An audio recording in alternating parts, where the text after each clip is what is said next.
Women ని మొన్న moral policing చేస్తూ అండ్ ఆల్సో కొన్ని వర్డ్స్ ఆబ్జెక్టిఫైయింగ్ గా ముండా అని చెప్పేసి లేకపోతే సామాన్లు కనబడేలాగా వేసుకుంటున్నారు అని. సరే, ఈయన సెట్ ఆఫ్ ఆడియన్స్ ఎవరైతే ఉన్నారో కొంతమంది విమెన్ కూడా, మెన్ అండ్ విమెన్, కొంతమంది నన్ను సపోర్ట్ చేస్తున్నారు. ఆ కమెంట్లు అవన్నీ చూసిన తర్వాత వీళ్ళతో ఆర్గ్యుమెంట్ చేసి మీరు ఇది కాదు ఇది రైట్ అని పర్స్పెక్టివ్ క్రియేట్ చేయాలనుకున్నా కూడా వేస్ట్ ఆఫ్ టైం అని నాకు అనిపించి అందుకే నేను రీల్ పెట్టట్లేను. కాకపోతే నా ఒపీనియన్ నేను షేర్ చేయాలి కాబట్టి నేను స్టోరీ పైన పెడుతున్నాను. Obviously I have my own opinion, but opinions ఎవరికి ఏది ఉన్నా కూడా ఒక సర్టన్ వే ఆఫ్ కమ్యూనికేషన్ ఉంటుంది. అవతల వాళ్ళని డిగ్రేడ్ చేయకుండా చెప్పాలి, ఒక డీసెన్సీ మేనర్లో ఎట్లా చెప్పాలి అట్లా చెప్పాలి. బట్ ఎక్కడ పడితే అక్కడ పబ్లిక్ ప్లాట్ఫామ్లో ముండా గిండా అని తిట్టేసి ఆబ్జెక్టిఫై చేసి హీరోయిన్లు అట్లా, మీరుందే గ్లామర్ ఫీల్డ్లో మీరు హీరోయిన్స్ని కామెంట్ చేస్తున్నారా సార్? నాకు అర్థం కాలేదు. ఇదే శివాజీ గారి మూవీస్ మీరు ఫస్ట్ నుంచి తీసుకోండి, అందులో heroines even they exposed. And ఇప్పుడు హీరోయిన్స్ చెప్పారా మేము ఇలాంటి బట్టలు వేసుకుంటాము మూవీలో, మాకు ఇట్లాంటి బట్టలు డిజైన్ చేయండి? లేదు కదా.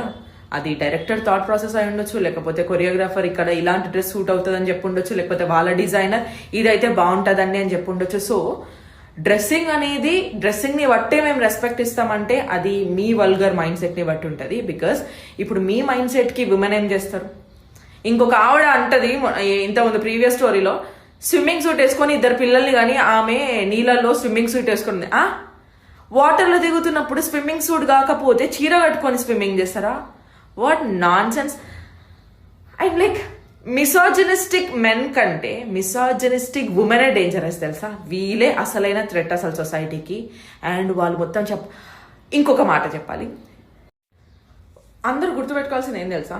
20 years కట్ చేస్తే బ్యాక్ వెళ్తే అప్పటికి ఇప్పటికీ మన లైఫ్ స్టైల్, మనం వేసుకునే బట్టల దగ్గర నుంచి మన మొబైల్స్, ఎలక్ట్రానిక్ గూడ్స్, మన కార్స్, మన డెబిట్ కార్డ్స్, ఎవ్రీథింగ్ చేంజ్. ఎందుకు? Because of generation. ఎందుకంటే ఫాస్ట్ ఫార్వర్డ్ జనరేషన్లో ఉన్నాము, టెక్నాలజీ అంతగా పెరిగిపోయింది అండ్ మోడర్న్ కల్చర్ ఎప్పుడూ వచ్చేసింది.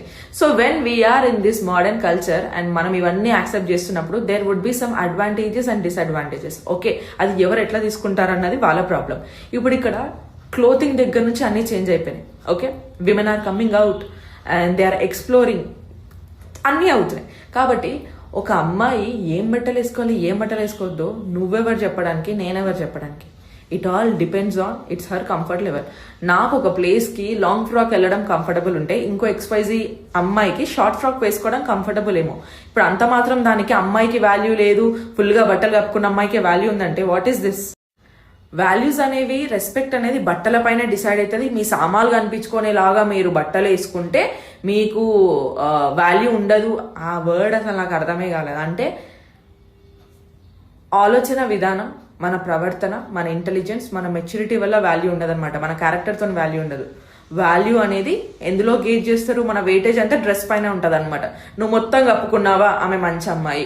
నువ్వు సగం కనబడేటట్టు వేసుకున్నావా, ఓకే, ఈమె కొంచెం చెడు కొంచెం మంచి అమ్మాయి. మొత్తం కనిపించేటట్టు వేసుకున్నావా అంటే నువ్వు definitely slut. So that's how you guys decide, not about her mind set, not about her values, not about her character. And అందరు మెన్ కాదు, కొంతమంది మెన్, కొంతమంది విమెన్ ఇంత మిసాజినిస్టిక్ గా మాట్లాడుతున్నారు. I felt very very very bad. అసలు మరి men కి సెట్ ఆఫ్ రూల్స్ ఉన్నాయా? అమ్మాయి అంటే ఇట్లానే బట్టలు వేసుకోవాలని మీరు కొన్ని సెట్ ఆఫ్ రూల్స్ పెట్టారు. మరి మెన్ కి ఏ సెట్ ఆఫ్ రూల్స్ ఉన్నాయి టు బిహేవ్? అమ్మాయిల బట్టల గురించి ఆబ్జెక్టిఫైయింగ్ గా వాళ్ళ పార్ట్స్ గురించి ఇంత మాట్లాడతారు. ఇదే మిసాజినిస్టిక్ మెన్ అండ్ మిసాజినిస్టిక్ ఉమెన్